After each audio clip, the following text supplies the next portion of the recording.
jangan laju nakal. Tapi saya tetap melakukan itu dan ketangkap kedua. Kedua pun saya keluar. Kalau saya tanya saya kasih uang dia 200 juta atau tidak masuk penjara, dia bilang tidak mau. Saya harus berpisah dengan keluarga saya. 18 tahun kami bersama harus berpisah. Gorontalo dari 1 sampai 10 darurat narkobanya seperti apa? Mungkin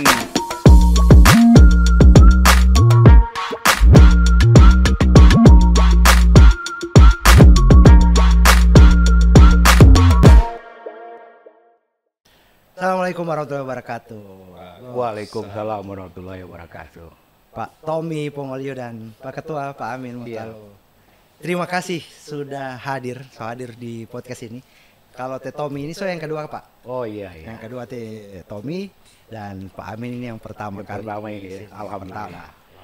Dan jujur memang ini episode ini banyak yang tunggu. Iya. Luar biasa. Banyak yang tunggu ini episode ini. Iya. Gitu. Kita bahagia gitu. Jadi teman-teman, ini kita kedatangan 2 orang tamu spesial hari ini. Ada Pak Tommy Pongolio. Jadi beliau ini di Reserse Narkoba ya. Jangan panggil Pak. Oh Pak, nah, oke deh. Iya.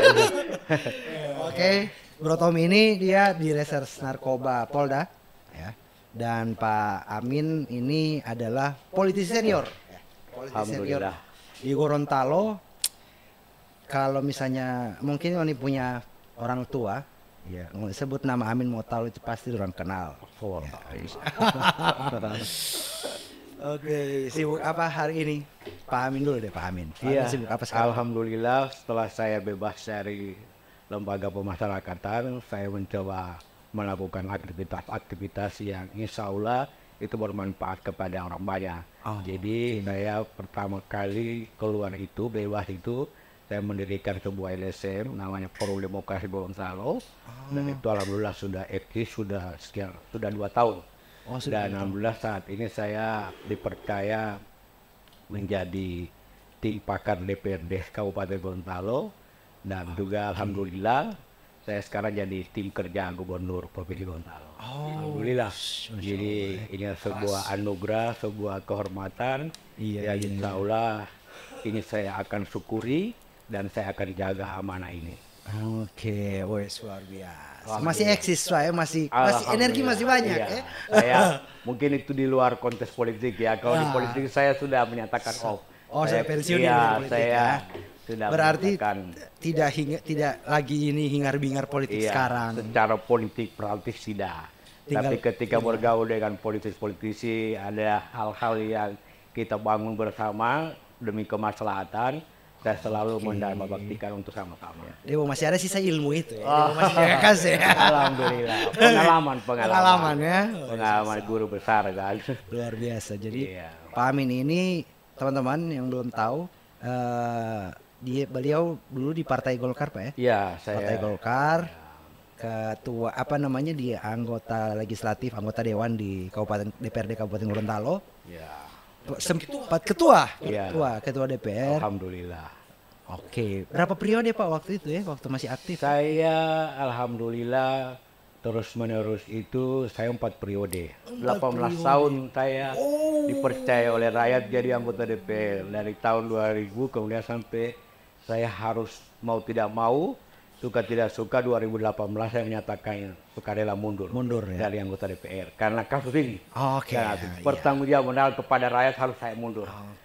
Menarik ini soal ini. Sebentar terang bahas itu Pak Amin. Iya. Bro Tommy, kalau Bro Tommy sibuk apa sekarang? Sibuk buat tangkap orang? Sama Bro. Kalau ketua sibuk dengan di Batuan pemerintahan, saya juga di pemerintahan. Tapi di Polda kan. Di Polda ya.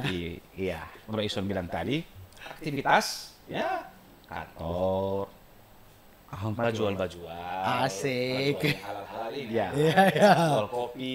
Oke. Kan jangan nongkrong sama-sama. Ya. Yang penting Aktivitas. tidak mengganggu. Ya, politik. aktivitas sekarang akhir-akhir ini lebih banyak dengan dia juga. Tukang-tukang pinggiran tuh orang. Iya. Hanya diskusi ya. Diskusi-diskusi ringan di warkop. Amal. Oke, di Warkop Amal. Warga Amal, ada nih warga satu di sini guys. Cuman ya, sekarang ini apa namanya kan ini masih apa di anggota polisi dan sebagainya. Kalau misalnya dengan hiruk pikuk sekarang ini pemilihan umum dan sebagainya, ada perbedaan nggak? Artinya mulai membatasi karena kan ya PNS, anggota Polri, TNI dan sebagainya itu kan dilarang untuk bermain politik praktis. Sementara ya di warkop itu apalagi di Amal itu banyak sekali politisi dan sebagainya. Nah, ente ada nggak misalnya dapat ini dari atasan atau mungkin hati-hati ini atau mungkin ada pas santai-santai di warkop ada intel nih kayaknya. Memang itu pasti ada Bro Iswan karena memang di undang-undang sendiri memang kan orang ASN, TNI, Polri kan dilarang berpolitik praktis. Jadi Ya. apalagi konsekuensinya memang ketika saya kalau nongkrong di tempat-tempat ngopi gitu, apalagi di Amal banyak teman-teman politisi, membatasi diri harus itu ya. Apalagi kan sudah bukan rahasia umum, ada teman-teman yang duduk di legislatif maupun yang mau ancang-ancang mau maju di legislatif. Intinya membatasi diri. Dan warning itu pasti selalu disampaikan oleh pimpinannya. Iya, Kapolda dalam hal itu sebagai pimpinan tertinggi di Kepolisian Gorontalo, setiap apel itu di tengah kondisi sekarang memasuki masa-masa pilpres dan pileg, memang itu yang sudah ditekankan. Orang tetap harus netral, harus netral. Itu saudara, keluarga, Iya. teman, sahabat tetap harus netral. Selalu diperingatkan itu memang. Netral dalam sisi profesional. Jadi ketika itu misalnya urusan dengan profesi harus netral. Ya harus netral, harus. Kalau sudah Pasti dalam rumah mungkin. Iya, secara personal kan. Iya kan, secara personal tetap ada pilihan. Dalam hati saja. Dalam hati ya gitu. Tetap orang harus profesional menjalankan. Iya. Sekarang kan lagi OMB kita, Om Iswan lagi operasi Mantap Berata. Jadi memang mengamankan kampanye-kampanye atau apa saja, kita itu turut dilibatkan oleh gitu. dinas ya. Menarik ini.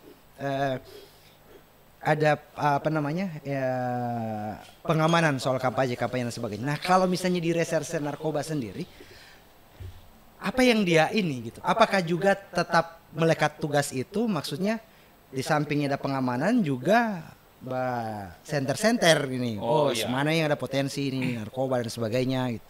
Jadi memang tugas pokok polisi itu kan Om Iswan salah satunya adalah penegakan hukum, ya toh. Oke. Harkam Tipmas, ya kan. Nah, penegakan hukum harus jalan dong, iya toh. Bukan berarti dilibatkan di operasi Mantap Berata terus penegakan hukum narkoba juga kendor, tidak.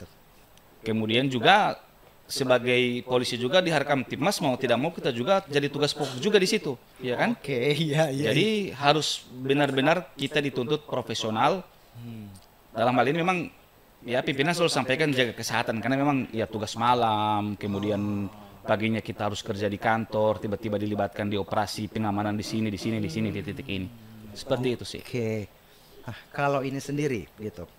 Mungkin ke Pak Amin ini. Iya. Pengalaman Pak Amin yang waktu dulu zaman 2008 Pak ya. Iya. Mulai ini politis itu mulai di anggota dewan Saya dari anggota DPR dari tahun 2000. dari tahun 2000. DPRD Provinsi Gorontalo ketika itu Gorontalo sudah berdiri sendiri. Masih di provinsi. Jadi karena berdiri sendiri maka dibentuklah DPRD Provinsi Gorontalo dan anggota DPRD waktu itu yang direkrut itu adalah calon anggota DPR yang pemilu 99. Iya. Oke. Iya. Dari 2000. Iya, alhamdulillah tahun 2000 sampai 2004. Kemudian 2004 saya maju ke DPRD Kabupaten Gorontalo. Alhamdulillah terpilih 2004-2009. Kemudian 2009-2014 saya maju lagi dan terpilih, dan di tahun itu saya alhamdulillah mendapat kehormatan jadi ketua DPR. 2009-2014. Kemudian 2014 saya maju lagi, saya alhamdulillah mendapat dukungan dan kepercayaan dari rakyat. Tapi begitulah takdir dan kehendak Allah. Di 2018 saya harus rela meninggalkan lembaga terhormat itu. karena pertanggungjawaban kepada rakyat bahwa saya melakukan satu perbuatan yang tidak diinginkan oleh undang-undang dan tidak diinginkan oleh rakyat. Oh, makanya mundur saya dengan sukarela saya menyatakan mundurkan diri. Oke, yang menarik ini, Ya. Tom, Pak Amin dan Pak Tom, gitu. Mungkin kalau misalnya ini orang pasti sudah tahu ya, sudah pernah baca beritanya dan sebagainya gitu. Jadi maksud dari Pak Amin ini hal yang beliau yang apa enaknya di ininya, hal yang menyebabkan beliau mundur waktu itu adalah kasus narkoba. Ya. Kasus narkoba. Nah, orang tahu itu adalah dunia narkoba itu paling banyak itu dengan industri entertain, artis itu dan sebagainya. Jarang sekali terekspos yang para pejabat. Nah, itu pertama. Yang kedua, dunia narkoba ini identik sekali dengan anak muda. Nah, ini yang menarik yang terang bahas Pak Amin. Jadi terima kasih banyak Pak Amin sudah datang hari ini tuh, sharing ini luar biasa gitu. Saya mau ke Pak Tommy dulu gitu. Secara general gitu. Bukan tren ini ya. Tidak boleh bilang tren. Oh, ini sebenarnya. Jadi ini yang terjadi fakta yang terjadi. Terungkap di publik itu kan paling banyak itu di kalangan artis dan sebagainya. Orang sebisa inilah artis-artis banyak sekali yang terjerat narkoba, termasuk juga ada yang baru-baru ini Ahmad Zoni. So, sampai 3 kali dan sebagainya gitu. Nah, kalau di Gorontalo sendiri, Bro. Di Gorontalo sendiri kasus narkoba ini seperti apa sih dia punya ini? Dia punya ruang sekarang itu kalau misalnya di Gorontalo itu seperti apa sih? Jadi Om Iswan, kalau masalah narkoba sejatinya memang sudah jadi masalah yang sangat prinsip sekali terhadap orang negara ini. Oke. Jadi salah satu acuannya, salah satu acuan kenapa narkoba itu sekarang bukan sementara saat ini memang dalam posisi yang sangat mengkhawatirkan. Itu kalian bisa lihat dari jumlah tahanan Om Iswan. Jumlah tahanan di seluruh Indonesia itu Om Iswan ada sekitar, data terakhir saya sempat baca di Kementerian Hukum dan HAM, itu hampir 200.000 tersangka secara umum, secara general. Seluruh Indonesia. Secara general. Dari berbagai macam latar belakang tindak pidana itu. Dengan kekayaan, apa semua dan lain-lain, termasuk narkoba di situ. Ironisnya itu 50% itu latar belakangnya narkoba. Iya. Nah, kemudian ketika kita tarik ke Gorontalo misalnya, ke khusus Gorontalo lagi. Mungkin ketua waktu dulu di dalam sel itu lebih banyak tahanan apa? Tahanan narkoba. Banyak. Jadi mayoritas tahanan warga binaan itu berasal dari tindak pidana narkoba. Nah, kemudian kalau mau dibilang tren atau kemudian narkoba di Gorontalo itu seperti apa, memang saat ini cukup mengkhawatirkan juga Om Iswan, apalagi di kalangan anak muda. Kemudian ketika kita tarik preferensinya dengan jumlah penduduk kita yang cuma 1 juta jiwa lebih ya. 1 jutaan. 1 jutaan. Provinsi Gorontalo 1 jutaan. 1 juta lebih. Presentasinya tinggi. Presentasinya lumayan cukup mengkhawatirkan. Ada data enggak, Tom, yang di Gorontalo khususnya tahanan yang dengan kasus narkoba itu kalau sampai saat ini atau misalnya data terakhir lah yang ente tahu. Anak lupa, yang pasti trennya itu setiap tahun itu naik Om Iswan kasusnya. Setiap tahun naik ya? Bahkan terakhir ini kita sekarang di direktorat sendiri kita udah 39 kasus yang kita tangani. Bukan berarti 39 kasus itu tersangkanya satu, kadang 39 kasus itu tersangkanya bisa sampai 45 orang gitu.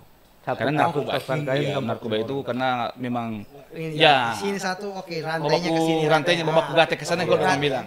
Orang bilang CS ya. Ada ini. Memang semasif itu ya. Nah, oke. Karena spesial. Apa beda ini? Spesial request. Beda. Kalau yang muda itu yang mengundang dan diundang beda. Yang tamu itu yang kemarin bagi nol ya. Siapa tahu ini yang terbaik. Bukan. Yang muda itu yang dingin. Iya. Oke, nah yang ini Pak Amin, Iya. apa namanya? Ini kan tadi dari skala luar Indonesia 50% dan yang paling banyak juga di Gorontalo narkoba gitu. Nah, kalau misalnya dari perspektif Pak Amin sendiri gitu. Selama ini gitu. Saya mau tarik mundur ke belakang dulu, Pak Ketua. Iya. Ya. Sebenarnya sejak kapan itu mulai ini gitu? Yang kenapa saya tertarik gitu? Karena biasanya yang biasa terjerat ini kan orang-orang muda dan sebagainya. Nah ini notabene Pak Amin itu senior dan sebagainya baru terjerat dengan ini barang ini gitu. Ya. Boleh mau cerita Pak? Jadi Bung Iswan, saya jujur menyatakan sangat senang diundang di sini. Dan sebelumnya saya Bung Iswan sebenarnya sudah beberapa orang mengundang saya untuk di podcast tentang ini. Tapi saya menolak karena saya ingin mengembalikan kepercayaan diri dan juga ingin mengembalikan kepercayaan rakyat. Jangan sampai saya bicara apa yang saya sampaikan itu tidak dipercaya oleh publik. Tapi saya beberapa waktu terakhir ini saya membuktikan bergaul dengan masyarakat. Saya ingin tunjukkan bahwa saya sudah bertobat. Alhamdulillah saya sudah diterima. Maka hari ini Pak Bung lewat Bung Tommy saya diundang, saya langsung menyatakan bersedia.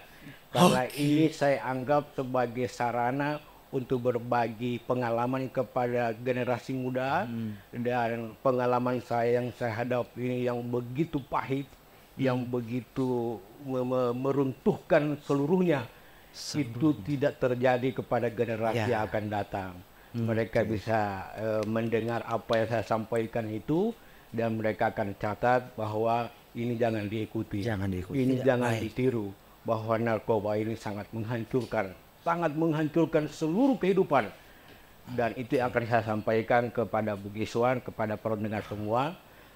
Kehadiran saya di sini saya langsung merespon, saya ingin berbagi. Saya ingin berbagi itu dan insya Allah apa yang saya sampaikan ini akan bermanfaat dan itu akan didengar dan akan dilaksanakan oleh generasi muda. Saya insya Allah akan mendapat hikmah dari itu. Amal jariah. Jadi terus terang Bung Iswan, saya mengenal narkoba ini sudah cukup lama. Saya diperkenalkan oleh seseorang tapi saya tidak sebut orangnya. Dan orang itu juga alhamdulillah sudah bertobat, sudah berhenti total. Bahkan dia duluan dari saya berhenti dan beliau pun yang selalu mengingatkan saya untuk berhenti saja. Tapi saya tidak mendengar nasihat-nasihatnya. Karena dia mungkin yang mengajak saya pertama, yang perkenalkan pertama. Dia pun juga yang selalu mengingatkan berhenti. Ya, tapi saya ya itulah kadarullah. Saya tetap menjalankan pergaulan narkoba ini dan sampai publik semua tahu, mungkin tidak hanya orang Gorontalo, tapi kawan-kawan saya yang ada di luar daerah itu mendengar, mereka sangat prihatin. Karena apa? Mereka prihatin dan prihatin yang juga disertai dengan kecewa. Karena saya masuk penjara ini sampai 3 kali. Saya masuk penjara 3 kali. Jadi Bung Iswan 3 kali dengan kasus yang sama. 3 kali saya masuk penjara dengan kasus yang sama. Artinya ini kalau ditanya kepada diri saya saja, ini sudah luar biasa, sudah di luar batas. Artinya kalau orang masuk penjara itu kalau sudah 1 kali saja, itu sudah menjadi alasan dia untuk harus bertobat, harus berhenti. Tapi saya sampai 2 kali, sampai 3 kali. Tapi alhamdulillah saya tidak tahu rahasia Allah di balik peristiwa 3 kali ini. Tapi yang jelas saya syukuri bahwa dari peristiwa 3 kali ini saya masih diberikan kesempatan untuk bertobat. Itu yang harus disyukuri. Jadi Bung Iswan, saya sudah cukup lama, sudah puluhan tahun saya mengenal narkoba ini. Sebelum jadi masuk di dunia politik atau sebelum. Tapi setelah itu tidak lama saya masuk di dunia politik, utamanya di DPRD. Jadi begitu saya mengenal narkoba ini sebelum menjadi anggota DPR, begitu saya jadi anggota DPR, saya sudah mendapatkan fasilitas. Jadi ketika ada fasilitas ini ada kemudahan untuk kita mengakses untuk mendapatkan narkoba. Pertama, kita sudah memiliki ada kelebihan dari apa yang kita duduk. Jadi kan ada uang. Jadi karena dengan fasilitas itu saya terlena dengan keasikan narkoba ini. Jadi saya mau ingin sampaikan bahwa narkoba ini asik. Oke. Tetapi keasikannya adalah keasikan yang semu, Sementara. yang sementara. Jadi kalau saya mau cerita, ketika kita menggunakan narkoba itu, pada saat kita menggunakan itu asik. Tapi setelah itu lebih banyak stresnya, Tapi orang menggunakan narkoba ini tidak melihat lebih banyak stresnya itu. Dia kejar itu adalah asiknya itu. Asiknya hanya beberapa saat itu. Sementara banyak stres sebenarnya. Stresnya begini. Ketika kita mencari barang dan kemudian gunakan barang itu dengan barang yang terbatas. Oke. Ya kan? Iya, Kemudian setelah kita gunakan barang yang terbatas ini ada batas waktu juga ini narkoba yang kita khusus sabu ya, saya tidak sabu. Ini ada batas waktunya, mungkin sampai 2 hari. Setelah itu kita mengalami namanya keadaan kita lagi drop. Jadi kita drop itu, jadi mungkin zat sabu yang sudah habis dalam tubuh kita itu keluar kan? Itu luar biasa efeknya kepada tubuh kita. Kita jadi lemas, kita tidak, pokoknya tidak baiklah, Iya. Sehingga kondisi itu yang mengakibatkan kita untuk mencari lagi. Tapi setelah kita dapatkan lagi keadaan itu, drop itu, dan tidak bagus. Itu kan juga efek tidak baik. Iya. Dan itu buat kita stres. Tapi orang mengejar itu asiknya itu. Padahal asiknya sementara. Iya, jadi saya ingin katakan kepada teman-teman saya, generasi muda yang baik yang masih menggunakan, berhenti. Iya. Saya minta berhenti. Kalau Anda tidak berhenti, saya hanya menyampaikan tunggulah kehancuran. Mau diri sendiri dan keluarga. Itu yang menunggu. Kalau kita tidak akan berhenti dengan narkoba ini, kita hanya menunggu waktu saja kehancuran kita. Pasti itu datang. Kalau bukan dapat tangkap ya hancur kesehatan, tubuh, keluarga, keuangan juga akan habis. Kita akan jual apa yang kita miliki. Sehingga saya pesankan orang yang masih menggunakan berhenti. Karena pasti kalau kita berhenti dengan tekad yang kuat, semangat yang kuat, jadi berhenti ini harus dari diri kita sendiri. Kalau dari nasihat orang lain, saya dari kasus peristiwa pertama itu banyak menasihati berhenti, jangan lagi gunakan. Tapi saya tetap melakukan itu dan ketangkap kedua pun saya keluar banyak yang menasihati. Saya ketangkap ketiga. Alhamdulillah yang ketiga ini sudah jarang menasihati saya. Tapi saya mungkin semua juga semua ada nasihati. Akhirnya diri sendiri, tekad sendiri harus berhenti. Sokabal orang bilang. Dan kita harus punya rumus, punya cara untuk bagaimana untuk kita tidak terjerat lagi dengan narkoba itu. Yang pertama yang saya lakukan pengalaman ini saya berhenti dengan tekad yang kuat, dengan semangat yang kuat. Itu saya tidak mau takabur kan. Maka saya lakukan adalah bagaimana memutus mata rantai. Mata rantai pertama adalah pertemanan. Itu pergaulan. Kepada teman saya tidak hendak mendiskreditkan atau menjatuhkan teman-teman saya. Mudah-mudahan mereka dengar, mereka akan bertobat. Tapi begitu ada komunikasi dengan saya, teman-teman saya, yang kemudian sudah menjurus ke itu, saya langsung blokir, saya langsung hapus. Itu saya lakukan. Mencegah. Dan alhamdulillah itu tidak pernah ada lagi. Tidak pernah ada lagi godaan-godaan itu atau tawaran-tawaran itu. Alhamdulillah. Total ya. Alhamdulillah total gitu. Nah, yang jadi penasaran ini Pak Amin. Gitu. Yang pertama kali itu pas ketangkap pertama kali. Gitu. Banyak yang menasehati. Gitu. Keluarga bagaimana waktu itu, Pak? Iya, jadi peristiwa pertama itu masih banyak yang membela, banyak yang mendukung, bahkan banyak yang mendoakan. Untuk saya tetap tegar dan sehat untuk menghadapi musibah ini. Jadi dianggap ini musibah, dianggap ujian. Dan posisi waktu itu keluarga, teman-teman, itu alhamdulillah pada posisi yang sama. Mendukung, mensupport, membela. Kemudian pada peristiwa yang kedua, itu mulai ada yang mendukung, mensupport, mendoakan, ada juga yang mencela. Tapi khusus keluarga yang Bung Iswan tanyakan, alhamdulillah sampai peristiwa yang ketiga, Tetap itu alhamdulillah keluarga mensupport. tetap semangat Ya, untuk memberi ini. semangat, mensupport dan mendukung. Tidak berhenti untuk mensupport agar sembuh, Iya. agar berhenti total. Iya, Dan alhamdulillah berhasil. iya, alhamdulillah. Alhamdulillah Pak Bung Iswan berkat dukungan doa dari keluarga yang sampai alhamdulillah sampai hari ini saya bertahan. Jadi Bung Iswan saya itu 18 tahun jadi anggota DPR. Bahkan saya pernah jadi ketua DPR, pernah jadi orang nomor satu Nomor satu di DPRD Kabupaten Gorontalo. Dan Iya. pada saat menduduki posisi itu yang terjerat. Iya. Oh tidak. Tidak ya? Iya, saya sudah nanti 2017. Oh. Nanti sudah periode yang keempat saya. Oh, itu baru saya ini. terjerat. Saya bukan lagi posisi waktu DPR waktu itu. Oh. Tapi saya ingin cerita bahwa di saat saya menduduki karir politik yang luar biasa sampai ketua Iya. DPR, di mana semua ada fasilitas, Betul, betul. di mana semua ada, Ya apa yang mau boleh lah. ya. Tapi kebahagiaan yang saya dapatkan di situ itu bahkan tidak pernah. Artinya kebahagiaan ada, tapi kebahagiaan itu hanya sementara juga. Iya. Selalu saya berhadapan dengan berbagai persoalan. Seperti itu, sampai narkoba ini. Sampai narkoba. Artinya itu di titik saya di karir politiknya seperti itu. Tapi saya menerima keadaan seperti itu.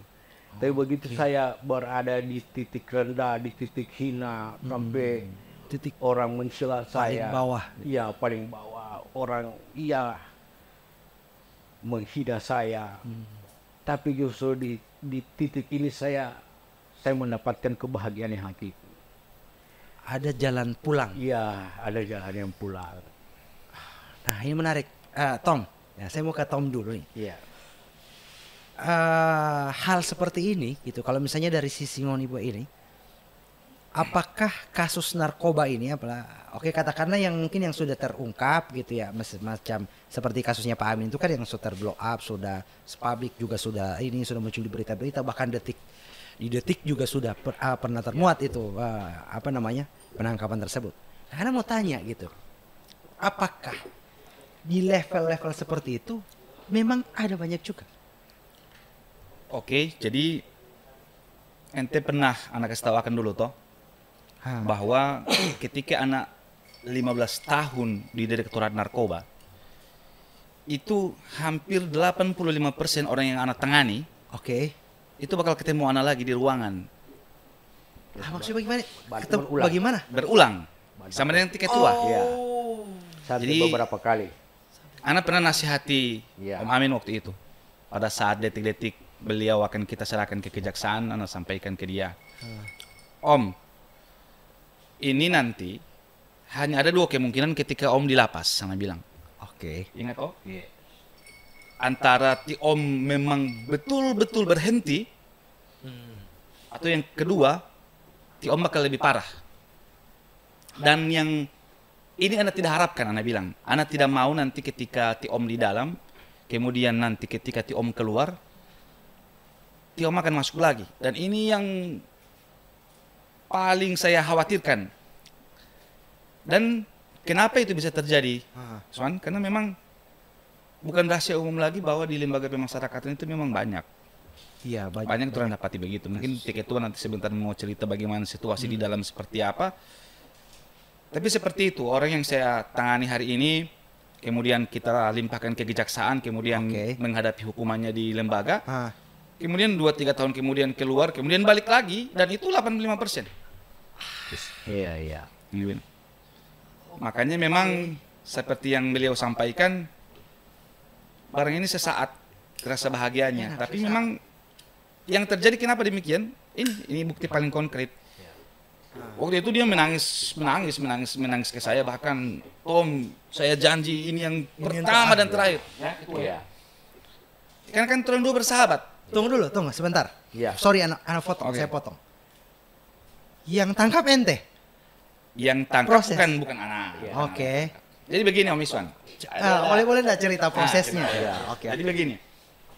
Ana dengan beliau ini bersahabat. Oke. Iya. Beliau sudah saya anggap sebagai kakak saya, begitu juga dianggap sebagai adik saya. Tapi orang persahabatan ini memang murni, memang persahabatan yang orang jalin dengan baik-baik. Oke. Saya tahu beliau pemakai. Oke. Saya tahu. Kita dulu ada grup pejuang subuh Gorontalo. Bisa tanya ke beliau, bagaimana setiap hari itu saya coba nasihati teman-teman yang di dalam grup, tidak secara langsung ya. Iya. Saya bilang hindari narkoba, hindari narkoba, hindari narkoba. Nah ada satu momen ketika waktu itu anak ini mau ke Jogja. Oke. Anak mau ke Jogja. DP malam ini ya. Iya, iya. DP malam, anak telepon dia. Anak bilang, Om, lagi di mana Om? Lagi ada santai-santai. Iya, anak mau berangkat ke Jogja besok, anak bilang. Oke. Berangkat ke Jogja besok. Acara apa? Acara apa, Kem? Dia panggil Kem toh. Anak mau hadir anak pertemuan letting-letting di sana. Sudah tiket nggak anak? Ya, anak kan dengan dia ini kan, Om minta doi uti, begitu toh? Oke. Anggap anak kakak, Om minta doi uti. Jadi dia tanya, anak sudah tiket belum? Belum sih, masih mau cari-cariin. Oke. Tunggu Jo. Kemudian tidak berapa lama Anang ya. Ya. Nah, Anang ini WA. Kemudian kenapa tiket tua so booking kamar tiket ke Jogja. Sudah. Oke. Jadi anak, Om makasih ya. Sudah tenang langsung kirim itu kode booking toh. Sudah. Nah, sudah. Kemudian anak tidur. Oke. Bangun anak mau sholat subuh dulu kan pejuang subuh itu tuh wajib sholat Absen. subuh. Iya, Absen ketua ya. Absen. Absen. Sholat subuh masjid. Masjid. Baru sudah anak habis sholat subuh di muka bawa rokok di teras. Anak bukalah grup WA kantor. Ada informasi tertangkapnya seorang anggota DPRD karena memakai sabu. Inisial AM. Aduh. Terus terang waktu itu anak sampai nangis. Anak nangis sampai anak kesebangun maitu, anak bilang, Yang, Om Amin dapat tangkap ai. Anak maitu bilang, ya mungkin so mungkin mesti tertangkap ti Om Amin ame. Tapi jangan sampai ini disalah persepsikan bahwa dulu Om Amin make anak kemudian ini dilindungi, tidak. Bahkan bisa tanya ke teman-teman, anak perjuangan buat menasihati teman-teman itu luar biasa sekali. Iya. Sehingga pas waktu Om Amin tertangkap itu, teman-teman kan yang tangkap toh. Kemudian setelah bawa ke kantor paginya, saya ingat sekali. Tidak seperti Om Amin yang Masya Allah, anak sampai menangis itu dapat lihat dia tidur di lantai. Anak saya bangun Om. Dia bangun kamar dia, pola anak menangis. Kita minta maaf Uti, kita minta maaf. Anak bilang baru bagaimana ini, anak semua ke Jogja ini. Anak bilang jangan berangkat ke anak Uti, dia bilang taman kamar kita di sini. Dia bilang sudah kita mungkin cuma 2-3 hari di sana nanti anak pulang. Dan anak satu-satunya anak bilang pada dia, ini sudah harus berproses, jalani. Mudah-mudahan ini anak bilang konsekuensi hukum ya. Anak bilang mudah-mudahan ini justru jadi titik balik di Om nanti bakal sembuh atau apa segala macam. Begitu itu kronologis penangkapan yang pertama itu. Waktu itu ininya ketok berapa tahun hidupnya? Iya, saya waktu itu mendapat vonis tahanan badan 5 bulan. Tahanan badan 5 bulan. 5 bulan. Kemudian 2 bulan rehab. Oh, Iya, jadi saya sekarang menyambung Bung Tommy pada peristiwa pertama. Memang peristiwa pertama itu yang saya ingat pertama itu dia. Karena pasti beliau ada di resen narkoba ini. Dan beliau pasti beliau akan diperhadapkan pada dua. Antara sebagai seorang petugas, sebagai polisi yang menegakkan pemberantasan narkoba dan sebagai sahabat. Iya. Tapi persahabatan beliau tetap dijaga, tapi tetap beliau proses hukum jalan. Profesional tetap profesional. Jadi Bung Iswan, saya dengan beliau ini sudah bersahabat cukup lama dan sudah banyak nasihat-nasihat, banyak peringatan-peringatan yang beliau sampaikan ke saya. Tapi seperti yang saya sampaikan awal tadi, bahwa keluar telinga tidak nasihat itu tidak diolah dengan pikiran yang dengan akal yang sehat, dengan hati, sehingga itu lewat begitu saja. Nanti pada saat kita sudah mengalami peristiwa yang kedua lagi, kita baru ya Allah, kita istighfar, teringat lagi nasihat-nasihat Bung Tommy, teman-teman lain. Itu nanti teringat pada saat kita mengalami lagi seperti itu. Pokoknya nanti sok kejadian baru. Iya, baru teringat. Tobat-tobat sambal lah kalau orang Jawa bilang. Tobat-tobat Tidak sambal. mungkin penyesalan ini di muka. Pasti dibalakan selalu. Jadi luar biasa godaan dari barang ini. Luar biasa. Nah, yang menarik begini Pak Amin. Iya. Tom. Pertama kali tertangkap, masuk dong, ya kan? Iya. Nah, di dalam itu seperti apa sih? Nah, itu macam Pak Tommy ini bilang Tommy bilang tadi Pak Amin. Di dalam itu seperti apa sih? Harusnya kan ada efek jerah gitu loh. Iya. Ini ya kan. Dan kemudian efeknya adalah harapannya ketika keluar kamar setelah menjalani vonis ini jerah, tobat, tidak lagi membawa ini itu. Iya. Nah, ini kemudian berarti tahanan badan kan 5 bulan waktu itu di pertama Pak Amin ya, Iya. baru kemudian rehab. Dan rehab ini kan saya baca berita dan sebagainya, luar biasa siksanya ini rehab ini untuk seorang yang pengguna kan. Iya. Nah, boleh spill sedikit Om Amin, Pak Amin, Iya. di dalam itu seperti apa sih, apalagi dengan sesama tahanan narkoba waktu itu. Iya, jadi Bung Iswal dengan orang dijerat pidana narkoba ini dan dimasukkan ke penjara, ini harus ada efek jerah Ya. untuk berhenti. Dan setelah saya masuk ke dalam, situasinya itu sangat luar biasa. Pertama, kebebasan itu tidak ada lagi. Oke. Yang tadinya kita di luar, kita Bisa ngopi begini. bisa ngopi begini, baca cerita begini, kita bangun pagi, kita bisa Iya. jalan-jalan, kita malam kita bisa jalan-jalan. Artinya itulah kebebasan yang di luar itu tidak akan ada lagi di lapangan. Jadi di sana kita sudah dibatasi dengan berbagai aturan yang sangat ketat. Dan aturan itu ditegakkan dan tidak boleh kalau dilanggar ya ada konsekuensinya. Ada konsekuensi. Iya, jadi aturan di sana itu luar biasa. Kita mulai dari masuk kamar, masuk sel. Ada jadwal. Kita diapel, satu. Kemudian kita berada di dalam kamar itu dari jam 8 malam. Itu sampai jam 6 pagi. Sampai jam 6 pagi. Itu kita dikunci di sini, dikunci di sana. Jadi luar biasa sekali. Tidak boleh kemana-mana. Iya, jadi saya ingin cerita bahwa keadaan di lapas itu luar biasa. Tidak mengenakan. Iya, Tidak ada mengenakan, enak sama tidak sekali. enak sekali. Kalau saya pernah tanya orang, biar orang itu tidak punya uang, kalau saya tanya saya kasih uang dia 200 juta atau tidak masuk penjara, dia bilang tidak mau. Itu berarti orang masuk penjara itu biar dia tidak punya uang, tidak punya apa-apa, biar dikasih uang pun dia tidak mau masuk penjara. Seperti itu. Oke. Tapi saya ingin cerita karena ingin ditanyakan tentang suasana di dalam. Alhamdulillah lembaga pemasyarakatan sekarang itu sudah mulai ada perubahan-perubahan. Lebih baik ya. Warga binaan sudah mulai dibimbing, digembleng pada aspek agama, pada keagamaan, ditekankan pada pembinaan keagamaan. Oke. Nah, yang menarik Pak Amin gitu. Ya, Di dalam tadi itu luar biasa, tidak mengenakan. Bahkan Iya. kalau tadi Pak Amin bilang vonis pertama waktu penangkapan pertama ya, ya, kurungan badan 5 bulan, kemudian sisanya rehab, Rehab. dan sebagainya. Tidak mengenakan.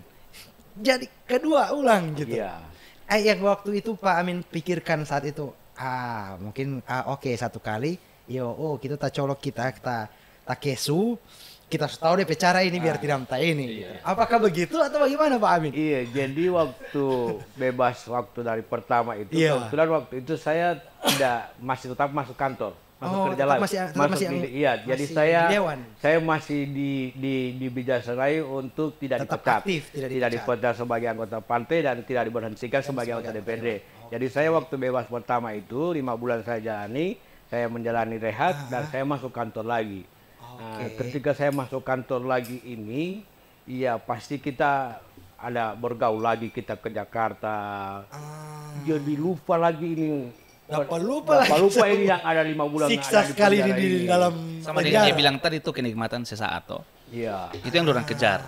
Jadi ini yang poin yang saya mau cerita yang kedua ini. Ada peristiwa-peristiwa yang menurut saya sangat luar biasa. Karena peristiwa itu sampai membuat saya bersumpah di sujud untuk berhenti di narkoba ini. Peristiwa kedua ini peristiwa yang kedua saya ditangkap lagi di 2018 oleh Polda dan teman-temannya Bung Tommy ini. Tapi saya tidak menyalahkan mereka menjalankan tugas. Iya. Saya waktu itu pada posisi sebagai anggota DPRD. Tapi karena dengan peristiwa itu saya harus mengundurkan diri. Itu pertama. Yang kedua, pada saat itu saya menghadapi pemilu 2019 dan pada saat itu saya ditetapkan sebagai calon tetap, sudah masuk DCT sebagai calon anggota DPRD Provinsi Gorontalo. Artinya pada saat itu partai masih memberikan penghargaan kepada saya untuk menjadi calon lagi untuk maju DPR provinsi. Dan pada saat saya sudah DCT, sudah tidak bisa diganti lagi. Ya.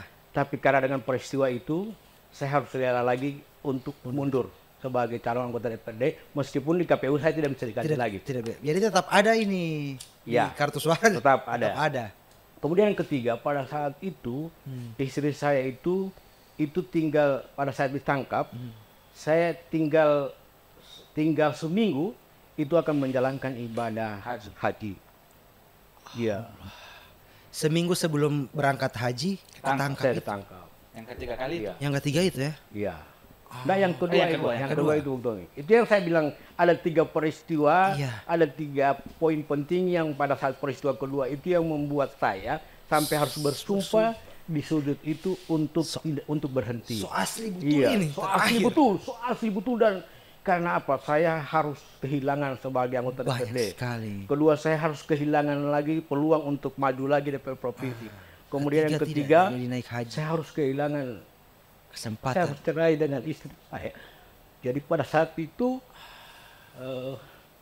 mohon maaf Bung Iswar, saya agak sedih menjelaskan ini. Karena pada saat itu istri saya menjalankan ibadah haji dan pada saat itu memang ada komitmen untuk tidak harus berpisah. Tapi setelah kembali dari haji, peristiwa itu harus terjadi. Saya harus berpisah dengan keluarga saya. 18 tahun kami bersama harus berpisah. Itu yang membuat saya harus bersumpah di hadapan di sudut saya untuk berhenti di narkoba. Total berhenti. Tapi kenapa bisa terjadi lagi yang ketiga kali? Ini yang menarik juga untuk karena di yang kedua ini begitu dihantam luar biasa. Yang kedua itu biasanya kehilangan semua, kehilangan jabatan, kehilangan saya menjadi anggota DPRD, kehilangan keluarga, istri harus pisah. Luar biasa itu kan. Menurut saya luar biasa. Dan saya karena itu saya berjanji kepada Allah untuk saya berhenti. Tapi ternyata di yang prosesnya yang ketiga ini saya harus berhadapan lagi dengan proses hukum dengan penegak hukum utamanya narkoba. Ternyata apa? Ternyata memang untuk narkoba ini tidak boleh takabur. Waktu itu saya sudah takabur. Berarti fix. Sudah seperti saya menganggap bahwa saya mampu untuk berhenti ini. Seperti itu. Jadi setelah itu saya diuji lagi oleh Allah. Saya memang sekian lama sudah berhenti, tapi saya tidak mau sebut. Ada orang di Gorontalo yang ketangkap di Jakarta, ya mungkin teman-teman sudah tahu itu. Dan saya diminta untuk datang ke Jakarta, melihat mereka sekaligus membantu mereka minimal membangun komunikasi bagaimana membantu mereka yang ada di sana. Itu kawan-kawan juga. Oh iya. Nah, ini poin penting. Setelah di sana, ya mereka sudah selesai. Saya kebetulan kembali ke hotel dan bertemu kembali lagi dengan orang-orang yang pernah kita dulu. Di situ lagi saya lupa janji saya di hadapan di sujud itu. Jadi seperti itu. Jadi itu yang sampai saya dari kejadian itu Jakarta, saya kembali ke Gorontalo, itu terus menerus saya berulang lagi. Seperti itu. Oke, berarti habis. Iya, luar biasa. Jadi yang ketiga itu Bung Iswan, saya katakan jangankan teman, keluarga pun itu sangat kecewa. Sangat kecewa. Tapi alhamdulillah kekecewaan keluarga masih ada keluarga yang datang melihat, datang menjenguk, datang mensupport. Bagaimanapun tetap keluarga. Makanya saya berjanji dalam diri saya bahwa saya akan insya Allah akan berbuat yang terbaik untuk keluarga. Itu ya. Anak tambah sadiki waktu kejadian kedua itu memang sampai teman-teman ini sudah juga dapat bantu tiket uang. Ya. Gitu. Kenapa memang anak masih mau kir-kir pada dia? Dia bilang. Semua rata-rata teman seperti itu. Cuma memang tidak anak pada prinsipnya orang seperti ini tidak bisa anda tinggalkan. Iya. Iya. Tidak bisa anda tinggalkan. Kemudian yang kedua anda tetap support. Nah pas yang ketiga itu Polres Kota yang tangkap. Ya, Polres Kota. Yang tangkap. Iya. Ini kan 2 kali Polda, 1 kali Polres Kota. Ini dia tetap tidak mau tobat. Ini teman-teman bilang tidak mau tobat apa segala macam begini. Anda tetap support dia. Jadi anak datang di waktu itu di Polres Kota. Polres Kota. Iya. Datang dengan salah satu teman. Karena kalau orang mau tinggalkan tidak bisa anak mau tinggalkan, anak bilang. Betapa banyak kebaikan yang beliau kasih ke saya. Kemudian itu tidak kemudian menghapus anak persahabatan dengan dia. Justru anak berpikir mungkin insya Allah dengan anak mungkin satu-satunya di kalangan teman yang masih mau jenguk pada dia, bisa jadi salah satu titik balik. Ati Allah Tommy ini 3 kali kita kecewakan begitu misalnya toh. Dia bertugas di narkoba tapi dia masih datang lihat pak kita apa semua. Dan anak bilang ketiga kali itu, anak bilang mau ke 4 kali silahkan, anak orang tetap sahabat, anak bilang mau ke 4 kali, mau ke 5 kali, cuma anak bilang satu-satunya yang bisa bikin orang berhenti ini bukan masalah. Oke, rehab itu ada pengaruh om, rehab ada pengaruh. Tapi memang anak bilang ti om harus tinggalkan ti om lingkungan, harus tinggalkan lingkungan itu. Karena memang godaan luar biasa. Karena memang kenapa sampai kedua, ketiga om? Jadi pada saat dia ada di titik banyak masalah, ini setan-setan ini kan masuk. Mungkin ada sugesti memang kuat sekali. Sugesti barang ini kuat sekali. Sampai di sugesti itu bahkan dia sendiri coba sumpah apa semua, tapi bahkan sugesti itu bisa mengalahkan. Anak lumpah itu sumpah. Bahkan detik kedua itu kan memang benar-benar luar biasa hantaman itu dan sebagainya. Tiba-tiba lupa semua itu balik ulang. Sampai saya berani bersumpah di sujud itu kan, bahwa sumpah saya di sujud itu jika hamba ini masih tetap menjalankan atau menyentuh barang ini, turunkan azabmu yang lebih pedih. Dan ternyata Allah tunjukkan kekuasaannya, azab itu pedih Pak. Yang ketiga ini. Yang Anda minta ini. Iya, yang Anda minta. Bayangkan saya baru beberapa minggu nikah. Itu dia yang ketiga itu. Baru beberapa minggu nikah itu. Iya. Baru 2 minggu nikah, saya ketangkap. Padahal sebelum saya ketangkap itu saya alhamdulillah sudah diberi kepercayaan lagi dan teman-teman sudah mulai waktu itu sudah berinteraksi lagi, sudah bisa bersosialisasi. Tapi tiba-tiba itu terjadi, hancur semua. Sampai terakhir saya harus berpisah juga dengan istri saya yang kedua itu. Karena itu tertangkap. Ya, karena itu. Oke, Tom. Speechless ya, tidak bisa berkata-kata ya. Iya. Banyak sekali dia punya ini gitu. Iya, tapi saya bersyukur Yesuan, Allah beri saya kekuatan untuk melewati semua itu. Itu poinnya. Itu poinnya Pak. Dan ada orang-orang seperti Tommy yang jadi sahabat. Iya, beliau saya anggap sebagai sahabat yang sejati. Kalau bukan kita tidak mau dia di sini. Dan menguji teman sahabat itu di saat kita mengalami keadaan seperti itu. Dan beliau yang ketiga kali masih tetap datang menjenguk dan memberi nasihat. Oke, dan nasihat dan sebagainya itu tetap tidak putus. Iya, tidak putus. Alhamdulillah. Salah satu. Makanya bilang ke sini, Om harus mau. Ya. Om tidak punya kepentingan apa, apalagi kalaupun punya kepentingan apa-apa, lihat generasi muda, Anda bilang. Butuh patron, butuh tolak ukur. Ini. Karena biasanya gini, biasanya kan tolak narkoba dan sebagainya, jauhi cuman ini penyebabnya ini apa. Ketika ada muncul sebuah saksi hidup yang betapa buruknya itu narkoba. Dan saksi hidup ini bukan kaleng-kaleng, istilahnya kalau pakai bahasa ini. 3 kali bos. 3 kali. 3 kali kehilangan semuanya. Habis semua. Tapi alhamdulillah saya masih satu, tidak kehilangan harapan. Harapan untuk berubah. Kembali ke titik nol. Titik nol, bahkan minus. Bahkan minus. Tapi alhamdulillah saya tetap bahagia, karena ternyata kebahagiaan itu Allah letakkan di hati. Kalau hati selalu bersyukur, hati selalu positif, insya Allah sudah bahagia. Keren. Spiritualis. Cuman Tom, Anda penasaran gitu. Pernah enggak Anda ketika misalnya saat dalam operasi dan sebagainya gitu, diperhadapkan dengan itu orang kan yang 15 tahun ya tadi reserse narkoba dan sebagainya. Dan memang pada saat itu kan mungkin 3 kali Om Amin ini itu tidak bukan ente yang ini. Iya. Ada 2 kali dari Polda teman-teman, 1 kali dari Polres Kota gitu. Nah, ada ndak yang ente yang proses, yang ente tangkap tangan dan itu ente teman? Atau mungkin ada cerita lain, kisah lain yang mungkin bisa jadi lucu kah atau apakah gitu yang jadi ini? Kalau begini ya DP, ada memang di dinamika tugas di direktorat itu memang kompleks sekali. Anak sampai sekarang sudah 15 tahun itu, anak sampai kepikiran anak harus keluar dari direktorat narkoba Om. Kenapa?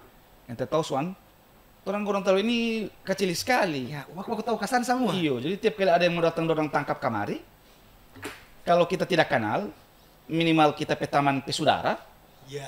atau minimal kita petaman, toh, Tom dapat tangkap kita pesudara, Tom dapat tangkap kita pesaiput. Nah kemudian ketika kalau tadi yang tanya anak pernah diperharapkan dalam satu persoalan yang itu menguji anak ini, Profesionalitas dan iya, sebagainya. banyak kali Om. Oke. Ada anak sahabat sendiri yang memang, kalau boleh dibilang satu bantal 2 kepala juga. Cuma memang anak selama di direktorat narkoba itu, kalau anak tangkap langsung anak teman ataupun anak kenalan itu tidak ada. Oke. Karena biasanya begini, contoh ketika ada teman-teman di opsional itu mau tangkap orang yang orang tahu itu, oh ini petaman, ini petaman, itu pasti tidak bisa bocor. Oh. Bukan karena orang tidak percaya, untuk menjaga jangan sampai ada turut campur Iya, dalam proses itu. betul, Gitu. betul.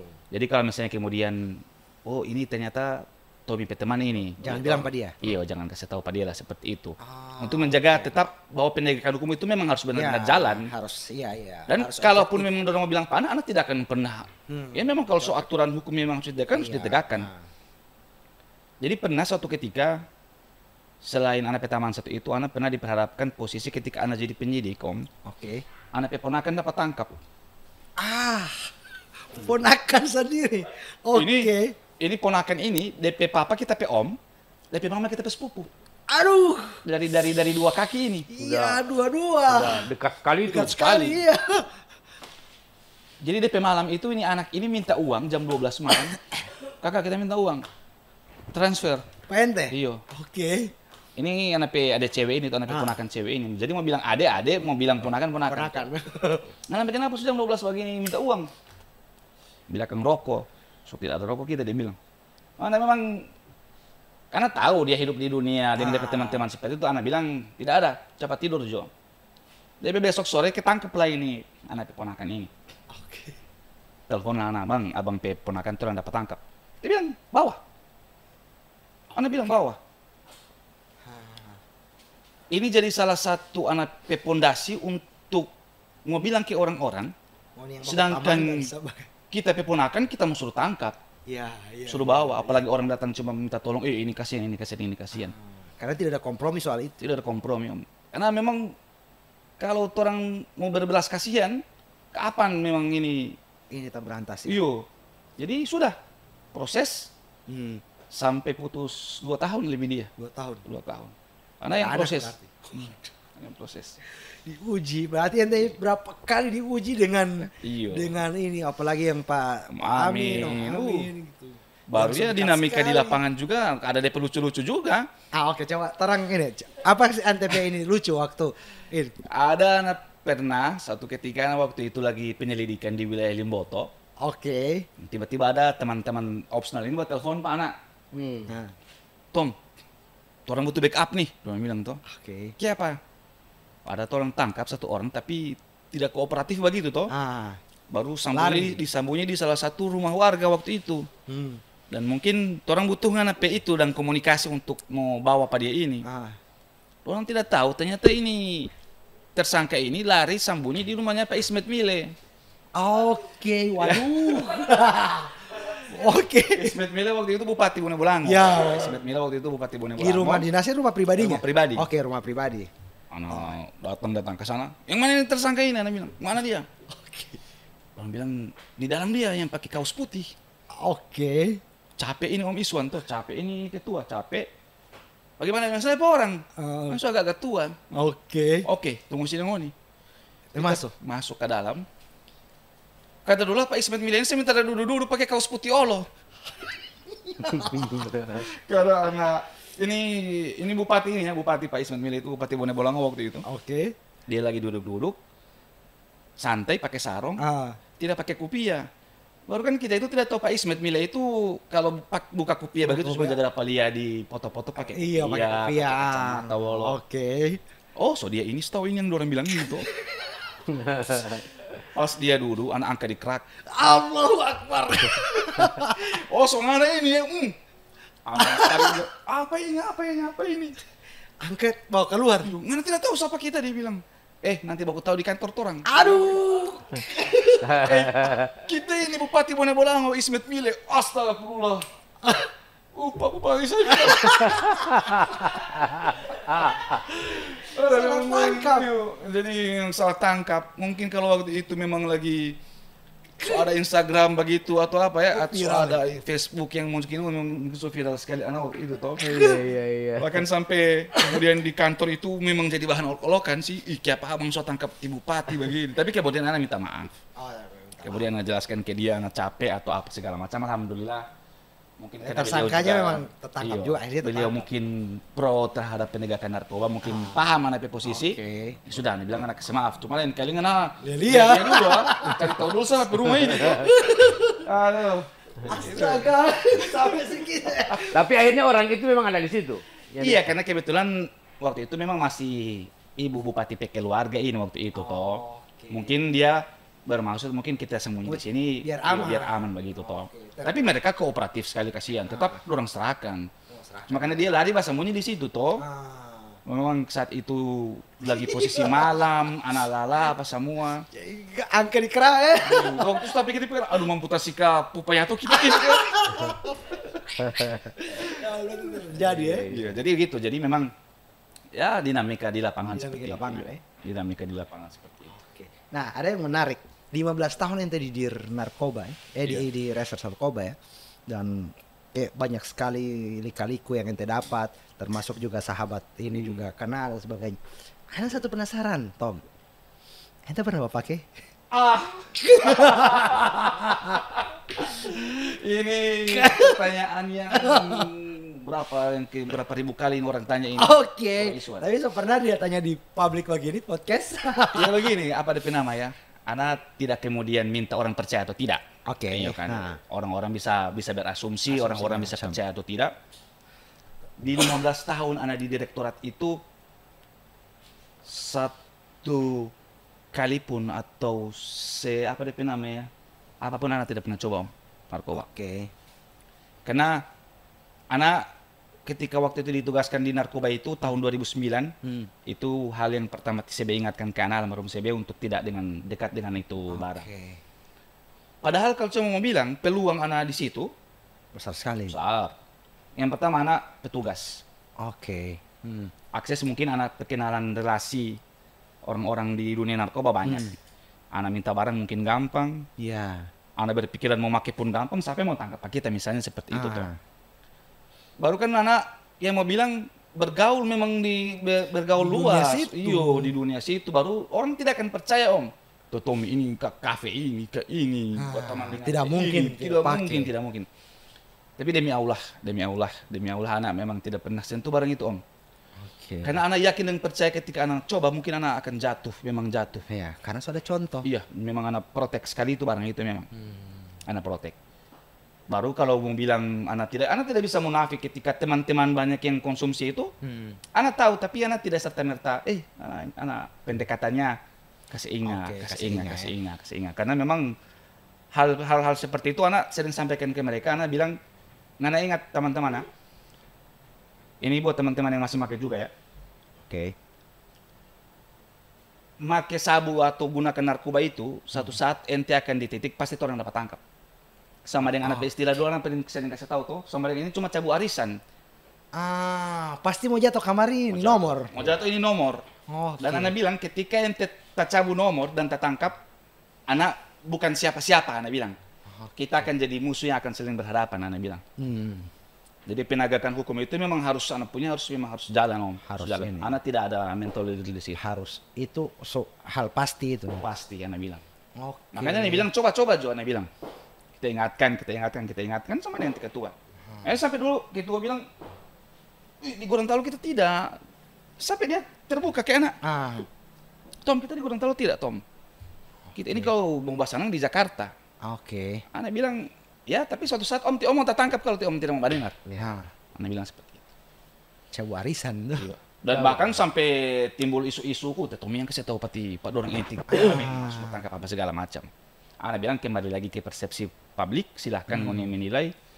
Lantas kemudian ketika anak pernah pakai atau tidak, anak tidak bisa memaksa orang percaya atau tidak. Tapi alhamdulillah anak tidak pernah sentuh itu, Pak. Oke, buktinya juga 15 tahun ente konsisten di situ dan orang-orang dekat yang seperti Pak Amin, ente keponakan tadi. Tolak ukurnya setiap kali pergantian pimpinan itu anak sering minta mutasi. Oke. Bilang, Pak tolong pindahin saya Pak ke fungsi lain mungkin. Bukan jangan di narkoba. Ke polsek atau apa. Cuma dorong anak PBK pimpinan itu orang butuh anak begitu. Direktorat ini butuh orang yang masih punya. Anak tidak bilang anak punya integritas yang luar biasa, tidak seperti itu Om. Anak sebagai polisi biasa juga pasti banyak DP kurang-kurang. Iya, iya. Cuma mungkin anak selalu berprinsip mungkin anak masih dibutuhkan teman-teman, dibutuhkan masyarakat ada di sini ya itu untuk berusaha untuk keas sekali ini barang. Keas sekali ini, Pak. Oke. Nah, yang ini ente Pak sering kan dengan teman-teman gitu, dengan teman-teman kasih ingat dan sebagainya. Sempat nggak bisa yang sekarang-sekarang ini ya. Om Amin juga alhamdulillah sudah tobat dan sebagainya. Sering dah seberapa sering itu Bang? Ada studi kasus misalnya itu Pak Amin, ada ente ponakan, ente bikin studi kasus ke teman-teman. Mau taca bungo nih arisan, pernah enggak seperti itu? Ada studi kasusnya gitu. Jadi kita kalau semua bahas status di WA begitu biasa toh. Siap-siap ada yang mau taca bu ini. Semula rame politik, disapa ini. Makanya sering anak bilang kita DP orang bukan mau bilang itu tadi lagi integritas itu tidak, cuma memang harga mati orang harus orang harus loyal ke komando. Karena ketika satu kali kompromi tak ulang-ulang terus begitu. Iyo, kalau orang kompromi dengan masalah ini kapan? Karena ini masalah ini memang masif sekali Om. Ini bukan barang yang orang mau anggap enteng ini. Bahkan anak beberapa kali bersuara ke teman-teman anggota legislatif, ke orang-orang yang punya kepentingan di pemerintahan, anak bilang cobalah bikin apalah simposium, seminar atau apa terkait gimana orang orang Gorontalo ini kasihan memang ini sekali. Yang ini bagaimana kalau misalnya ini nanti tidak tahu ya, siapa tahu ente ada data gitu ini ada data atau boleh membongkar atau tidak di sisi legislatif yang saat ini mungkin atau mungkin di pemerintahan gitu. Informasi-informasi yang itu sifatnya secret itu Om. Secret ya? Iya, itu rahasia. Kalaupun rahasia. Kemudian di luaran orang itu ketua tahu. Iya. Ketua tahu. Ya, itu ya memang ada di teman-teman yang pernah pakai dengan dia atau apa itu pasti bukan rahasia umum. Jadi banyak yang tahu, tapi kemudian mungkin di momen ini mereka akan lihat, boleh bakira jo iyo toh? Iya, boleh. Pak Ketua ada masuk di sini. Boleh bakira-kira. Artinya penegakan hukum harus jalan, apalagi Kapolda sekarang masalah narkoba. Bukan cuma Kapolda, Presiden, Pak Jokowi, Kapolri, apa semua tegas sekali masalah narkoba. Di Gorontalo masif sekali sehingga kasihan. Situasi ini memang anak prihatin sekali Om, prihatin sekali. Apalagi yang paling tren sekarang itu masalah penggunaan obat-obat bebas terbatas. Campur sendiri dan sebagainya jadi obat gitu. Jadi obat-obat yang ada gitu, obat-obat medis biasa. Gitu. Iya, obat-obat medis yang kemudian ketika di kalangan siswa orang tidak bisa beli narkoba, tidak bisa beli sabu yang harganya jutaan, orang coba cari mana yang murah ya. Apa yang murah? Kemudian banyak indikatornya orang-orang kasih tahu begini sehingga sekarang yang lagi tren itu kayak obat-obat bebas terbatas. Komix, Trihexpenidil, Seledril, Alprazolam. Dan itu salah satu ciri dan indikasi dorang semua bakal up ke atas. Karena sementara masih SMA nih kan. Beli dulu yang murah-murah dulu tuh 10.000 satu butir. So di atas kamari, so pegang doi, so tahu mencari. Bisa dan ratusan ribu butir yang orang jaga ungkap. Oke. Anda penasaran, ada informannya nggak? Misalnya di dorang-dorang itu, di kalangan-kalangan begitu, ini ada informan nggak? Mata-mata atau apa gitu? Jadi sisi Cepu. Cepu Narkoba. ya, cepu gitu. Iya, tahu ya. Nah, cepu gitu. Kan macam ini, Om Deddy Kobuser itu kan ada satu ini yang tidak tertulis pada dia punya podcast itu. Ketika dia pengguna narkoba dan dia masuk di podcastnya Deddy Kobuser, tak tangkap itu Om. Kayak ini juga itu kan yang kemarin. Baru habis masuk ke sana dari podcastnya Om Deddy, tak tangkap gitu. Cepu ya, Iya. cepu. Ada ndak misalnya mau nih anggota-anggota yang untuk Wajib narkoba? wajib orang punya info. Wajib punya ya. Jadi undang-undang itu memastikan bahwa penegakan hukum terhadap narkoba itu harus jalan. Ini bukan perkara ini lex spesialis Om ya. Lex spesialis itu memang tidak pidana khusus. Jadi orang narkoba itu tidak mungkin coba dulu orang datang balapor, Pak saya pakai narkoba, gitu. Oke. Beda dengan ketika ada kayak krim ada laporan pencurian, ada laporan penganiayaan, Oke, ada laporan cari. pembunuhan, perkosaan. Jadi orang harus mencari informasi ini.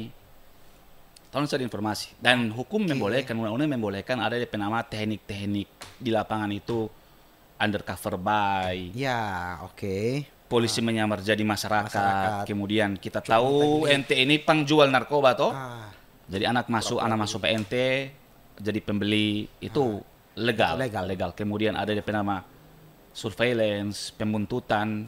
Jadi ketika kita tahu ti Om Amin bayar barang itu mesti kita masuk ke DP lingkungan, kita ikut di mana dia ini. Jadi memang pada saat pas dan waktu yang tepat kita harus tangkap begitu. berarti memang harus tangkap tangan ya. Ya, memang harus tangkap tangan karena untuk pembuktiannya itu memang harus ada barang buktinya, Om. Begitu. Kalau itu misalnya berarti tes urin dan sebagainya, tes narkoba dan sebagainya, kalau misalnya tidak ada barang bukti, orang tidak bisa ini. Bagaimana? Misalnya dia terindikasi, Iya. menggunakan narkoba saat itu, Iya. gitu. Tes urin positif, Yo. tapi tidak ada barang bukti. Hanya rehab. Itu ada di undang-undang di pasal 127 itu diatur dia orang tetap dia di proses hukum. Proses hukum. Proses hukum jalan, cuma dia negara kemudian memberikan ruang ketika dia cuma pengguna, maka kemudian diminta di dalam undang-undang itu kalau kategorinya pengguna, hakim bisa memutuskan untuk dia dilakukan rehabilitasi. Rehabilitasi. Gitu. Ancaman hukumannya juga cuma 4 tahun itu kalau pengguna. Lama itu apa cuma? 4 tahun. Minimal itu minimal. Minimal lagi. Belum itu 4 tahun. Rehab. Habis rehab bisa jadi juga mungkin hancur semuanya. Ya kan? Itu narkoba. Nah, tapi kan di undang-undang 4 tahun itu kan hakim juga kan tidak saklek harus putus 4 tahun. Sama dengan di ketua dulu kan 5 bulan, kedua 9 bulan, ketiga 1 tahun. Padahal kan dia diancam 112 dulu, pasal 112 itu 12 tahun itu kan. Oke, 112 itu yang pasal tentang apa itu? Narkoba. Kepemilikan, Oke. penguasaannya. Karena dia pengguna, dia punya barang ditangkap tuh, jadi dia memiliki narkoba ini kan. Oke. Jadi hakim juga pasti akan lihat itu. Oh, ini cuma kategorinya Iya. pengguna. Karena seperti itu. 112 itu akan diuji di pengadilan apakah pemilikan ini dipakai atau dijual. Kalau dia dipakai jatuhnya ke pasal 127. Kalau dia dijual majunya ke 114. 4. Wih, Nah, Om kemudian Amin mudah-mudahan. ya, apa? Saya kalau Karena- sarjana hukum saya jadi pengacara untuk khusus narkoba ya. Iya. Oke. Karena sebenarnya tindak pidana narkoba itu tindak pidana administratif, Om. Artinya oke. narkoba ini boleh di negara. Ya, tapi diatur di Diatur kesehatan, ya, untuk kepentingan ilmu pengetahuan, untuk kesehatan. medis, Yang tidak bolehnya itu ketika kita salah secara menggunakan umum. menyalahgunakan Di- narkoba. di- umum. Jadi Oke. perbuatannya itu Penyalahgunaan. penyalahgunaan. Penyalahgunaan. Makanya ini penyalahgunaan obat-obat terlarang. Iya. Jadi saya termasuk orang yang dulu kalau kampanye say no to drugs, katakan tidak pada narkoba, sebenarnya itu tidak relevan lagi. Kalau menurut saya. Oke. Bagaimana Karena- sih ininya? Karena kalau say no to drugs itu berarti orang memang menolak narkoba ini secara utuh. Wih, kalau sakit kalau apa? Yuk, ada kalau orang operasi mau pakai apa, Dang? Iya. Pasti dia Morfin itu bius, ada pakai itu. bius. Mungkin cari di kalimat yang lebih bijak lagi mungkin. Oke. Katakan tidak pada penyalahgunaannya seperti Penyalahgunaannya ya. Iya, makanya kalau memiliki narkoba itu bisa ditanyakan kalau ada izin. itu. Izin. Izin. Iya, izin enggak, izin izin membawa dokter, tidak, izin iya. juga, segala macam. Izin dari seperti dokter kan, Iya. resepnya apa dan sebagainya. Oke. Om Amin. Iya. Sekarang bagaimana ininya gitu? Artinya seberapa tahun setelah lepas Yang ketiga. Saya Yang yang ketiga ketiga, ini, yang ini ketiga. saya bebas itu sudah sekarang berada di luar, menghirup udara bebas. Iya. Bersama-sama keluarga di tengah-tengah teman-teman. Itu sudah 2 tahun lebih. Oh, sudah tahun lebih. Sudah ya? 2 tahun lebih. 2 tahun lebih. Iya. Nah, ada bagaimana dia punya perbedaan Ya apa? ini saya mau katakan ke teman-teman Ya. generasi yang menggunakan, yang masih menggunakan ya, bahwa pada akhirnya kalau kita tidak menggunakan ternyata kita lebih baik, kesehatan kita bagus, cara Ya, berpikir ya. kita baik, cara kita Oke. melakukan itu justru lebih baik daripada tidak pakai narkoba.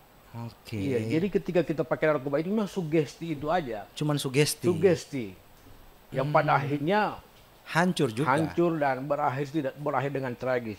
Kalau bukan ditangkap, masuk penjara, masuk penjara. atau kita Ya. kehilangan. Ya, cuma pilihannya itu cuma tiga Ya. kan.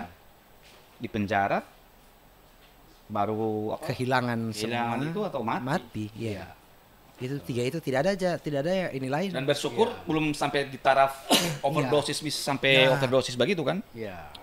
Itu yang ini. Dan juga berarti ya orang yang saat ini juga mungkin teman-teman yang pakai saat ini juga ketika berhenti masih bisa kok, masih terterima. Buktinya Pak Amin sampai saat ini pun kesibukan Pak Amin di apa namanya di staf ininya Belum terlambat. Belum terlambat Iya. ya. Dan kayaknya lebih segar bugar sekarang apa lihat. Lebih segar. Alhamdulillah. Alhamdulillah ya. Alhamdulillah. Oke, ya keren. Nah, Pak Amin apa namanya? Mungkin kalau misalnya ini pesan deh untuk siapapun gitu sebelum torang mau apa namanya? Closing dan sebagainya gitu untuk dari ini. Ada beberapa poin yang memang ada ini, cuman anak greget sekali pengen orang lain itu tahu tuh. Pesan dari Pak Amin itu sebagai orang yang dalam pengguna apalagi sabu dan sebagainya sudah 3 kali ketangkap, kehilangan semuanya, keluarga, jabatan dan semuanya itu lenyap. Apa yang ada kalau misalnya ada satu kalimat yang pengen Pak Amin sampaikan ke teman-teman saat ini yang nonton, boleh Pak Amin. Iya, Apa? jadi yang saya mau katakan, yang saya mau sampaikan kepada teman-teman saya yang masih berada di dunia narkoba ini, satu, berhenti. Oke. Berhenti. Kenapa saya katakan demikian? Karena narkoba ini pada akhirnya akan menghancurkan segalanya. Tidak akan pernah kita mendapatkan atau menemukan kebahagiaan yang hakiki dalam narkoba ini. Tidak akan pernah terjadi itu. Yang pasti kalau kita masih menggunakan atau mendekati narkoba ini, kita pasti berada pada posisi yang sangat hina, sangat terendah di mata masyarakat, di mata negara. Oleh karena itu, satu-satunya kita harus berhenti. Dan yang saya mau katakan ini tidak lagi bersifat teori, tapi sudah berdasarkan pengalaman yang saya rasakan. Habis semua. Habis. Bagaimana saya peristiwa pertama, kedua, dan yang ketiga ini luar biasa. Luar biasa. Dan itu yang membuat tekad saya untuk berhenti narkoba ini. Jadi kepada teman-teman yang masih menggunakan, tinggalkan barang ini. Iya. Kalau masih mau inginkan kehidupan yang lebih baik akan datang. Kita masih tetap dicintai oleh keluarga, disayangi oleh keluarga, Oke. mau dapat kepercayaan dari masyarakat. Masyarakat. Ya, kita kembali hidup yang normal. Hidup yang normal ternyata lebih baik daripada hidup dengan narkoba. Hidup dengan narkoba itu penuh dengan ya berbagai masalah. Selalu masalah yang Semua timbul. masalah pada Iya, akhirnya. selalu masalah timbul. Enaknya sedikit cuman berapa menit, berapa saat, susahnya itu terus. Iya, bayangkan Wiswan, kita harus berupaya, berusaha, harus bagaimana mencari uang untuk membeli barang ini. Sementara di sekitar kita ada anak, ada istri yang memang harus layak Harus untuk dibiayai. dibiayai. Itu malah uang itu kita jatuhkan, kita arahkan untuk membeli Iya, narkoba. barang haram. Betapa jolimnya kita kepada keluarga, kepada istri, kepada anak-anak. Jolim kita, Pak. Uang yang harusnya mereka dapatkan untuk Haknya mereka. menghidupi mereka, tapi justru tidak ada sedikit pun dalam pikiran kita ketika waktu kita masih menggunakan narkoba ya. Ya. Kalau ketika kita memegang uang itu tidak ada sedikit pun untuk berpikir bagaimana membeli pakaian untuk anak-anak, untuk istri, untuk kehidupan. Itu pasti hampir 99% diarahkan untuk menjual narkoba. Itu luar biasa. Itulah yang menghancurkan keluarga. Sehingga ya terserah publik, terserah teman-teman masyarakat percaya atau tidak apa yang saya sampaikan ini. Tapi ini saya sampaikan, insya Allah mendapat ridho dari Allah Subhanahu wa Ta'ala. Amin, insya Allah. Bahwa ini nasihat, ini ajakan kepada kebaikan. Iya. Bahwa kita berhenti untuk menggunakan narkoba, inilah nasihat untuk kebaikan. Dan saya terserah percaya tidak, tapi saya yakin ridho Allah Subhanahu wa Tetap Ta'ala. ada. Iya. Amin Mu'talu Reborn. Ya. Yuk, kalau reborn. Lahir Nah, kembali. terakhir Tom dari antum. Jangan minum ente, sabar. Tom, Ayo. pemilu saat ini gitu. Make sense enggak kalau misalnya ini caleg-caleg yang ada gitu, atau katakanlah coba jalan lah ini caleg yang pilu aku nanti, pokoknya apapun nanti perhelatan nanti ke depan yang soal di pemerintahan dan sebagainya. Make sense enggak ketika misalnya pendaftaran itu syarat pertamanya itu adalah tes?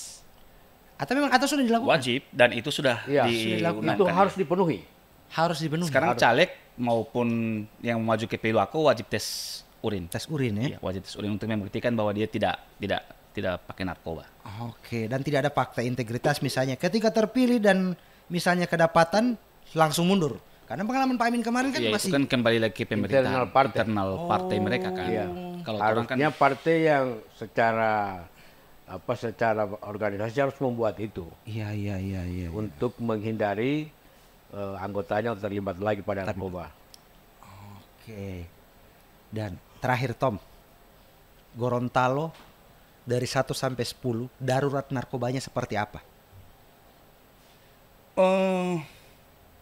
mungkin alhamdulillah masih di posisi 3-4 kalau menurut anak. 3-4 ya. Iya.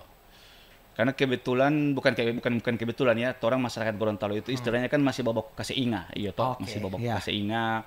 Kemudian babak tahu ke sana semua toh masih babak kaseinga, sehingga memang kondisi yang orang khawatirkan sekali yang sekarang ini memang ada di posisi anak-anak ini memang harus tuh memang orang ini baik-baik. Anak-anak. Karena begini, narkoba ini bukan hanya persoalan penegakan hukumnya polisi. Oke. Itu jadi salah satu tolak ukur penegakan hukum narkoba itu.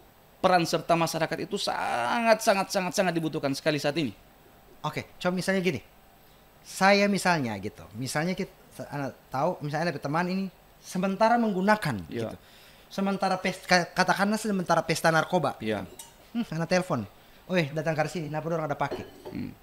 Next, memungkinkan nggak seperti itu? Atau misalnya lebih soft lagi misalnya.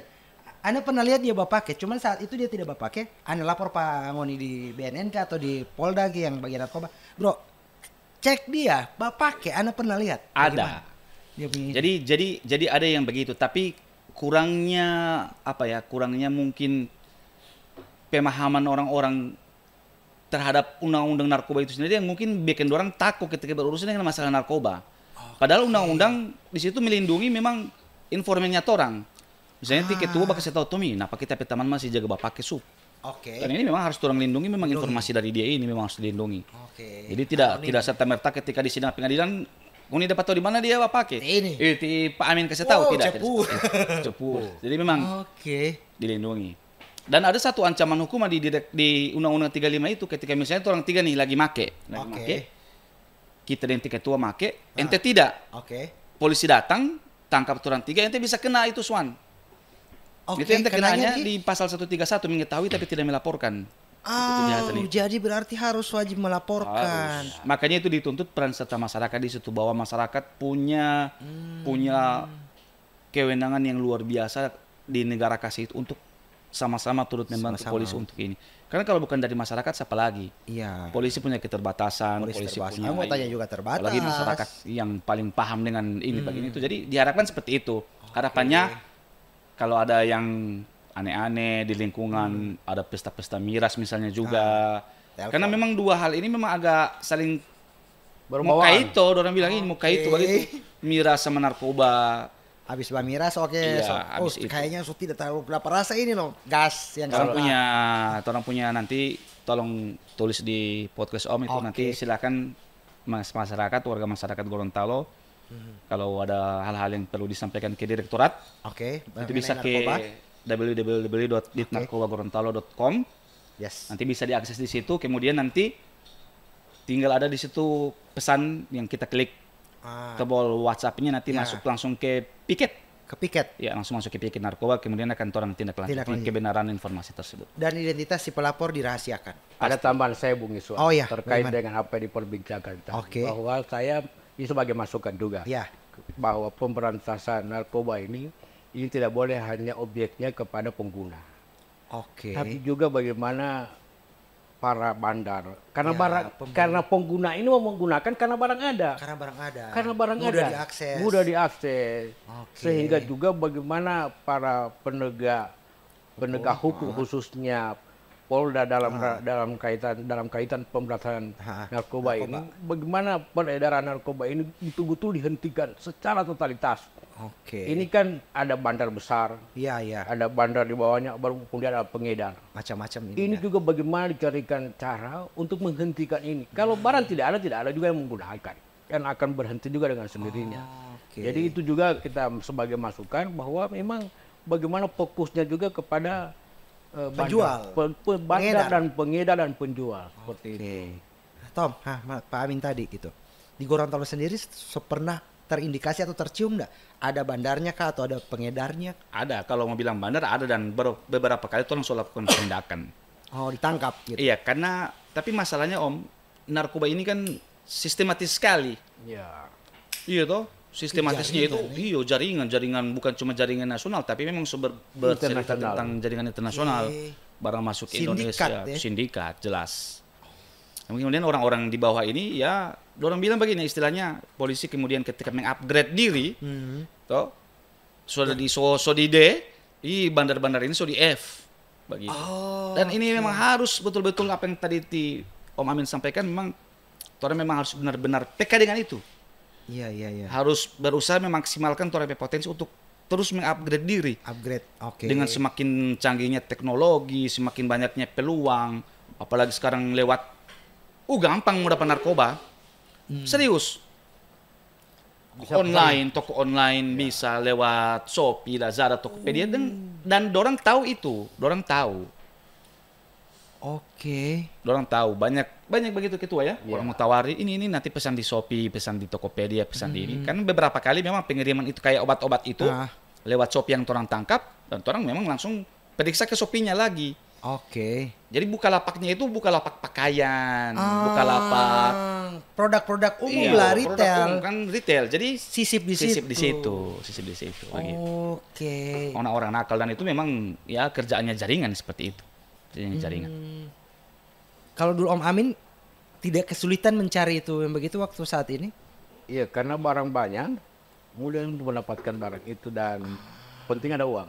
Ada uang, Ada uang. Ada uang, ada barang. ya, Ada uang, pasti ada barang. Tapi terkadang juga ada uang, kita sudah pesan, kita sudah transfer, barangnya tidak ada. Oke. Ada istilah mati lampu. Oh, oke, mati lampu. Jadi orang yang jual itu, yang tawarkan itu, Mati sudah lampu. ditransfer uangnya, sudah tidak bisa dihubungi lagi teleponnya. Oke, manang Ada banyak. istilah mati lampu. Oke, mati lampu. Ada juga keadaan-keadaan seperti itu, dan saya beberapa kali mengalami itu. Bayangkan transfer sampai 10 juta, 5 tidak ada barang. Karena ini ya, Tidak karena juga. sudah tak ini so pengen cepat ada, makanya sudah Ya. berpikir bahwa ini penipuan atau tidak Ya. gitu ya. Bahkan ada teman kita sendiri yang tadinya lancar. Pertama, kedua ada, Ketiga ada, keempat mati lampu. mati lampu ya. Dan yang keempat ini sudah jumlah besar. Besar. Waduh, Oke. dia pikir, wah ini boleh untung ini, biar mati lampu, biar putus teman tidak apa-apa. Ya, tidak mungkin juga terus upload di sosmed kan. Oh, Iya, tidak mungkin. Tidak mungkin kita juga melapor polisi. pasal apa penipuan Pak? Barang apa yang kena pilih? Sabu. Aduh. kita Ada kejadian di Jawa itu. Dia Ada. coba nih buka berita di Google itu. Jadi dia mau bilang motor polo dulu ini. Dia tertipu, dia beli ganja, dia bikin pengaduan di SPKT. Saya kena tipu Pak, barang apa? Saya beli ganja. Astaga. itu zaman yang menyerahkan diri. Menyerahkan diri kalau banyak. Iya. Makanya biar uang sudah banyak kita transfer, kita kirim dan barang tidak ada. Ya, tahan sendiri. diam, tapi sakit hati luar biasa. Oke. Ini kata-kata makian ini Mutiara apa yang sama bilang ada. Iyo. Tapi teman juga kita. Astaga. Aduh. Kadang-kadang teman itu ketemunya di lapas. Mati. Dia mau ngano sodapo dibakar pak kita kan di sini. Paling dia balas juga kita karena sudah Pak Olo kan yang ngana jaga cari-cari. Lagi mulu kok. Maaf Pak Ketua. Saya tunggu di lapas saya. Pada akhirnya seperti itu ya. Iya. Dia ada Oke. akal pas saya. Pak orang lain dia ada barang apa? tapi dia tangkap. Yang diangkat bisa itulah- jadi polisi yang lagi menyamar. Iya, itulah dunia narkoba luar biasa. Oke. Dan dunia narkoba ini siapa saja bisa. Kalau mau cerita narkoba panjang, tidak. diajar. Tidak akan habis ya. Jadi- Karena dari hulu sampai hilir. Para warga binaan yang terjerat narkoba itu hampir semua saya sudah wawancarai. Saya sudah Oke. orang yang tidak tahu menahu dengan narkoba hanya disuruh menjemput barang, Oke. dia Kena terjerat. juga. Ada orang kasus tidak pengguna, bukan juga pengedar. Dia hanya dititipi barang ini narkoba. Ini memang ini hukum Ya. narkoba ini. Dia hanya dititipi barang.